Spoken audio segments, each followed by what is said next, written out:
नमस्कार, कुसुम private tutorial में आपका स्वागत है। आज हम 7th स्टैंडर्ड का लेसन नंबर 4 करेंगे। नाम है देहात और शहर। लेखक है अभिषेक पांडेय जी। देहात का अर्थ होता है गांव, विलेज, और शहर का अर्थ होता है नगर यानी सिटी। एक पत्र के द्वारा उन्होंने ये लेसन हमें प्रेजेंट किया है। तो जो गांव है वो शहर को पत्र लिख रहा है। तो लेखक ने इस पाठ में पत्र के माध्यम से शहर और देहात की जो वर्तमान स्थिति है वो वर्तमान स्थिति का वर्णन किया है। जो गांव है वो बहुत दुखी है, अपनी दुख भरी कहानी वो पत्र में लिख रहा है। बच्चों, आपको पता है कि पहले के समय में हम पत्र का ही व्यवहार करते थे, लेकिन आज आपको नहीं पता हम पत्र कैसे लिखते हैं, क्योंकि आज तो व्हाट्सएप की दुनिया है, इंटरनेट की दुनिया है। तो ये आपके लिए एक न्यू है पत्र। लेसन पढ़ते हैं। प्रिय मित्र शहर, नमस्कार। और पत्र कब लिखा है? दिनांक 1 अगस्त 2017 को। कल तुमसे बात हुई, मेरे सुख दुख के संबंध में पूछा। धन्यवाद। बहुत सारी बातें मन में है, सब कुछ दूरध्वनि पर कहना मुश्किल है। ये जो गांव है वो गांव किससे बात कर रहा है? शहर से बात कर रहा है। वो कहता है कि हर बार मैं सेल फ़ोन पर मैं अपनी दुख भरी बात बताता हूँ, लेकिन आज मुझे मन कर रहा है कि मैं आपको पत्र लिखूँ। अब मैं अपना दुखड़ा क्या रोऊं? चलिए इस बार कुछ अच्छी बातें भी तुमसे साझा करता हूँ। डिजिटल क्रांति का थोड़ा असर हमारे गांव में भी दिखाई पड़ने लगा है। मोबाइल के माध्यम से नित्य नवीन सूचनाएं हम तक पहुंचने लगी हैं। डिजिटल क्रांति का अर्थ होता है जो हम ऑनलाइन पढ़ाई करते हैं, इंटरनेट के थ्रू जो भी हम काम करते हैं उसको, चाहे हम पे करते हैं, पेटीएम, गूगल, जो भी हम करते हैं इंटरनेट के द्वारा, उसको कहते हैं डिजिटल। तो ये अभी गांव में भी डिजिटल क्रांति हो गई है। मतलब वो कहना चाहते हैं कि इंटरनेट अभी गांव तक भी आ पहुंचा है। मोबाइल के माध्यम से नित्य नवीन सूचनाएं हम तक पहुंचने लगी है। मोबाइल की वजह से जो नवीन सूचनाएं, मतलब जो न्यू इन्फॉर्मेशन रहती है वो गाँव तक पहुँच जाती है। स्वस्थ ग्राम परियोजना घर घर तक पहुंच गई है।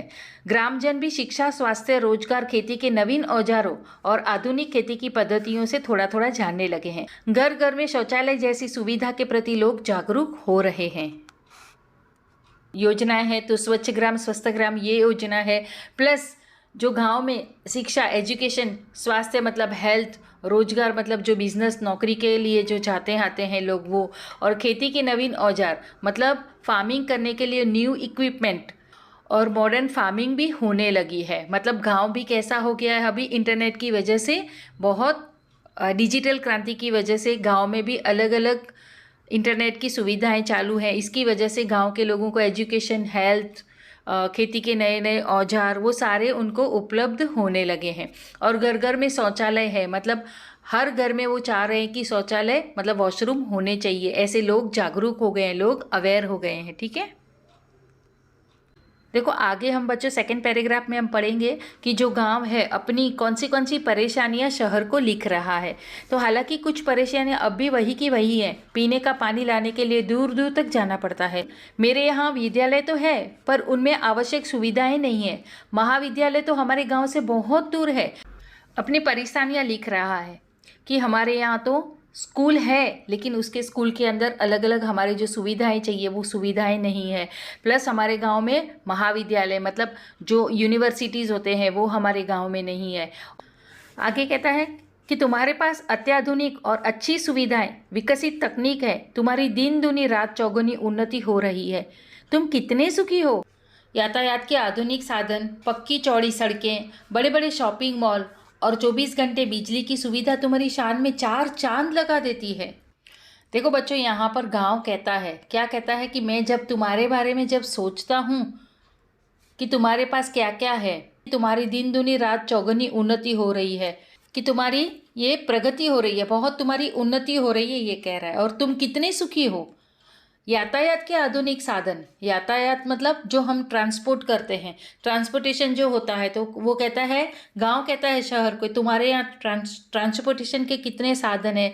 तुम्हारी जो सड़कें हैं वो बहुत बड़ी बड़ी सड़कें हैं और वो भी पक्की सड़कें हैं, और बड़े बड़े शॉपिंग मॉल्स हैं। और इतना ही नहीं, तुम्हारी सुविधा की शान में जो बिजली है वो 24 घंटे तुम्हारे यहाँ बिजली होती है, कभी भी बिजली तुम्हारे यहाँ जाती नहीं है। तो इस तरह से जो गांव है वो शहर को पत्र लिख के अपनी दुविधाएं बता रहा है कि शहर तुम कितने सुखी हो, ऐसा वो लिख रहा है।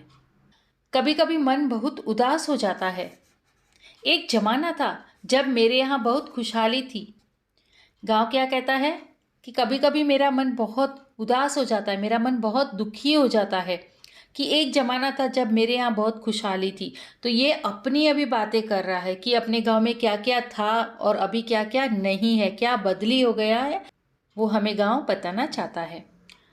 चारों तरफ हरियाली थी पर अब पहले जैसी रौनक नहीं रही। मैं असुविधा, बेरोजगारी, आपसी झगड़े, गुटबाजी, अशांति जैसी समस्याओं से गिरता जा रहा हूँ। जो गांव है वो बता रहा है कि पहले एक ज़माना ऐसा था कि मेरे यहाँ बहुत खुशहाली थी, चारों तरफ हरियाली थी, लेकिन अब ऐसा नहीं रहा। अब पहले जैसी रौनक नहीं रही, अर्थात वहाँ पर पहले जैसी ग्रीनरी नहीं है, इसके लिए लोग वहाँ पर खुश नहीं है। और आगे कहता है कि मैं असुविधा, बेरोजगारी, आपसी झगड़े और उसकी वजह से मैं हर रोज़ गिरता रहा हूँ। मतलब मेरे यहाँ सुविधा नहीं है, बेरोजगारी बहुत है, आपस में लोगों का झगड़ा होता रहता है। यहाँ के लोग अशिक्षित और अल्प शिक्षित लोग परिवार कल्याण के प्रति आज भी उदासीन हैं। जनसंख्या भी बढ़ रही है, उनके लिए यहाँ काम धंधा भी नहीं है। गांव क्या कहता है, जो लोग अशिक्षित हैं उनकी वजह से परिवार में एक से ज़्यादा बच्चे पैदा होते हैं और ज़्यादा बच्चा पैदा होने की वजह से जो हमारा पॉपुलेशन है वो बढ़ता जा रहा है और आगे लोगों के लिए रोजगार नहीं है, बिजनेस नहीं है, काम नहीं है। इसकी वजह से गांव कह रहा है कि मैं पीछे ही पीछे चला जा रहा हूँ, मेरी कोई ग्रोथ नहीं हो रही है, ऐसा गांव लिख रहा है। कह रहा है कि रोजगार की तलाश में लोग शहर जा रहे हैं, यहाँ काम के लिए मजदूर नहीं मिल रहे हैं। शहरी चमक दमक और आधुनिक सुविधाओं की ओर आकर्षित होकर लोग मुझे अकेला छोड़कर तुम्हारी ओर दौड़ रहे हैं। आ रहा है कि लोग तुम्हारी ओर आ रहे हैं, मतलब शहर की ओर जा रहे हैं, तुम्हारे पास लोग आ रहे हैं। गांव में लोग काम करने के लिए नहीं है, क्यों?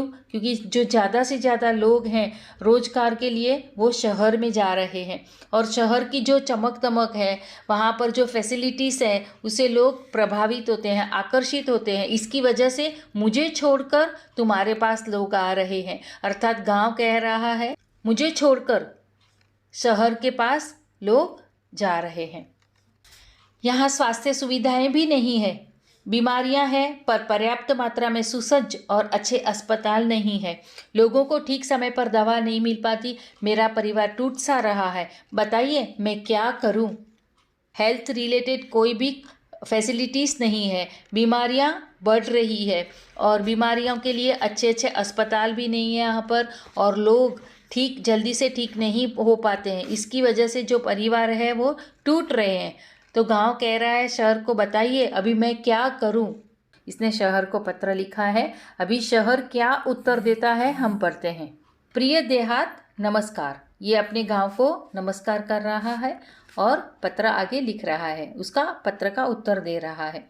आज स्वतंत्रता दिवस है, देखो बच्चों 15 अगस्त है, इसके लिए वो कह रहा है कि आज स्वतंत्रता दिवस है, इस उपलक्ष्य में हार्दिक बधाई। पत्र मिला, तुम्हारी प्रगति के बारे में जानकर खुशी हुई।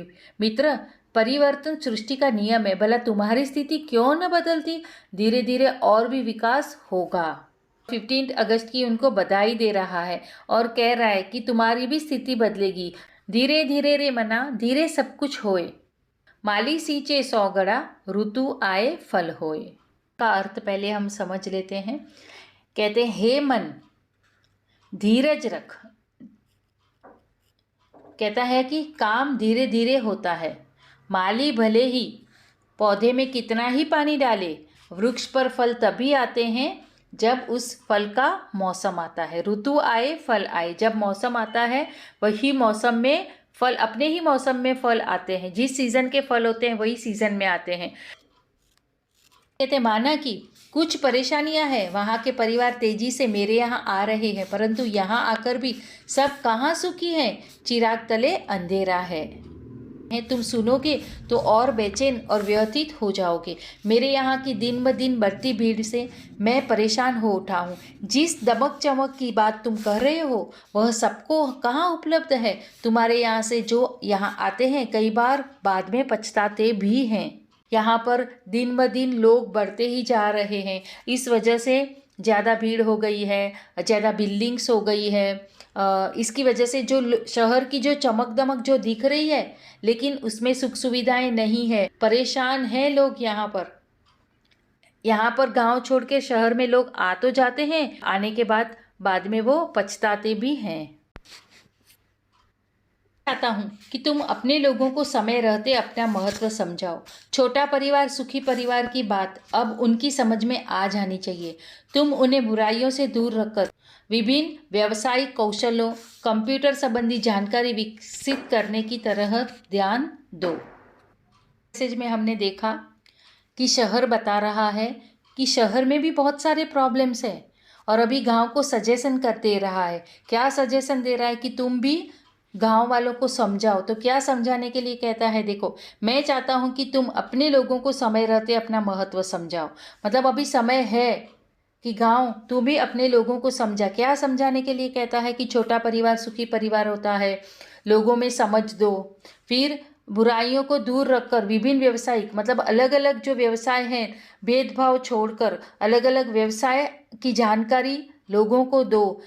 खेल ये तो गांव की आत्मा है तो तुम लोगों को प्रेरित करो खेल खेलने के लिए। तो कौन से खेल बता रहे हैं, देखो दौड़ना, तैरना, पेड़ों पर चढ़ना, उतरना, ये सारे जो खेल हैं वो खेल लोगों को बताओ। आज कितने विख्यात खिलाड़ी गांव से ही आगे बढ़े हैं, उनको प्रोत्साहित करना तुम्हारी नैतिक जिम्मेदारी है। और आगे क्या कहते हैं कि जो गांव के लोग हैं वही ज़्यादा से ज़्यादा अच्छे खिलाड़ी साबित होते हैं, तो उनको प्रोत्साहित करो। ये प्रोत्साहित करना ये तुम्हारी जिम्मेदारी है। आगे कहते हैं कि खेल संबंधी मार्गदर्शन देकर हमारा देश अंतर्राष्ट्रीय स्तर पर प्रगति कर सकता है। अपने गांव को एक परिवार समझकर उसे विकसित करने का प्रयत्न करो। तो ये गांव को बहुत सब सारी चीज़ें समझाता है गांव को कि इंटरनेशनल लेवल पे जो स्पोर्ट्स जो जीतने वाले जो लोग हैं वो ज़्यादा से ज़्यादा गाँव से ही आते हैं। तो अपने गांव को एक बड़ा परिवार समझकर उसको ग्रो करने की, उसको डेवलप करने का प्रयत्न तुम करो। ऐसा सजेशन शहर गांव को लिख रहा है। तुम्हारी और मेरी समस्या का मूल कारण दिनों दिन बढ़ती आबादी, अशिक्षा और गरीबी है। क्या कहता है शहर, क्या समझा रहा है गांव को कि जो हमारी जो समस्या है, पॉपुलेशन बढ़ रहा है, शिक्षा कम होती जा रही है और गरीबी बढ़ रही है। तो ये जो सारी समस्या है, जो सारे रीजंस हैं, उनके ऊपर हमें ध्यान देना होगा। देखो आगे बच्चों क्या कहता है कि मेरे यहाँ लोग रोजगार की तलाश में आना कम कर दें। तुम गांव वालों को सहकारिता का महत्व समझाओ। सहकारिता पर आधारित छोटे छोटे व्यवसाय तुम अपने यहाँ शुरू करवाओ ताकि कृषि आधारित के अनेक जो लघु उद्योग, फलोत्पादन, औषधीय वनस्पतियों की खेती, पशुपालन जैसे अनेक व्यवसाय शुरू किए जा सके। कि तुम छोटे छोटे उद्योग करो तुम्हारे गांव में। तुम अगर छोटे छोटे लघु उद्योग करोगे, लघु उद्योग मतलब छोटे छोटे उद्योग करोगे कृषि के आधारित, कृषि मतलब जो हमारे फार्मर है जो फार्मिंग करते हैं उसके आधारित अगर छोटे छोटे तुम व्यवसाय करोगे, जैसे फलोत्पादन मतलब फलों का उत्पादन अच्छे से करोगे, औषधियाँ की जो वनस्पति है उसकी जो खेती करोगे, पशुपालन करोगे। देहात भाई कितने भाग्यशाली हो तुम, प्रदूषण मुक्त वातावरण में तुम रहते हो। शहर गांव को कह रहा है तुम कितने भाग्यशाली हो कि तुम्हारा एनवायरनमेंट बहुत शुद्ध है, तुम अच्छा क्लियर ऑक्सीजन तुम ले पाते हो, खुला खुला परिसर, न धुआं न वाहनों की चिल्लपों, मतलब नहीं कोई वाहन की, मतलब जो भी तुम मोटर कार जो इसकी कोई आवाज़ शोर शराबा नहीं है। परिसर भी खुला, एरिया बहुत खुला है, विशाल है, हरे भरे पेड़ हैं तुम्हारे पास। और रात में आसमान के अंदर तुम्हारे तारे भी आसमान में दिखते हैं, उगता हुआ सूरज के तुम्हारे दर्शन भी तुम्हें आसानी से तुम कर सकते हो। हम तो इमारतों के जंगल में बदल गए हैं। शहर कहता है कि ये सारी चीज़ें तुम्हारे पास है। शहर कहता है कि मेरे पास तो ये सब कुछ नहीं है, वहाँ पर तो बहुत बड़ी बड़ी इमारतें हैं, इमारतों में हम ढक गए हैं। खुला आसमान, बड़े मैदान हमारे लिए कितने अनमोल और दुर्लभ हो गए हैं। तो कहते हैं कि हमारे यहाँ शहर के अंदर खुला आसमान हमें नहीं दिखता है, बड़े बड़े मैदानों की जितनी जगह खाली नहीं है, ये सब हमारे लिए तो दुर्लभ है, बहुत मुश्किल है, ये तुम नहीं समझ सकते। तुम्हारे तहसील और क्षेत्र के लोगों को चाहिए कि वे अपने क्षेत्र का सर्वांगीण विकास करने के लिए अपने जनप्रतिनिधियों का सहयोग ले। तुम्हारे यहाँ जो बच्चे विद्यालय में पढ़ रहे हैं, यदि अभी से उन्हें सही दिशा, उचित मार्गदर्शन दिया जाए तो भविष्य में ही हम सबकी व्यथा कम कर सकते हैं। वे ही हमारी आशा का स्थान है। मुझे पूरा विश्वास है कि उन पर अवश्य ध्यान दिया जाएगा। तो लोग शहर में नहीं आएंगे क्योंकि एजुकेशन मिल जाएगा, उनको मार्गदर्शन मिल जाएगा, वहाँ जॉब नौकरियाँ सब मिल जाएगी, तो लोग क्यों शहर की ओर जाएंगे। इसके लिए शहर उनको सजेशन कर रहा है, उनको लिख रहा है कि तुम मुझ पर विश्वास रखो और अपने आप पर ध्यान दो ताकि लोग शहर में ना आए। पत्र पूरा कर रहा है और कह रहा है तुम्हारा अपना शहर। तो बच्चों, आपने देखा तो शहर किस तरह से दुखी था और गांव किस तरह से दुखी था। शहर कब खुश रहेगा? जब गांव में समृद्धि होगी, गांव भी अपने आप में विकसित होगा तो शहर भी खुश होगा। तो बच्चों, यहाँ पर ये लेसन हमारा कंप्लीट हो गया है और मैंने वीडियो डाले हुए हैं। अगर आपको देखना है तो प्लेलिस्ट में जाकर आप देख सकते हैं और मेरी चैनल को सब्सक्राइब कर देना ताकि आगे से आगे जो भी मैं वीडियो डालूँ वो आप तक जल्दी से जल्दी पहुँच जाए। तो मिलते हैं हम अगले वीडियो में, तब तक के लिए धन्यवाद।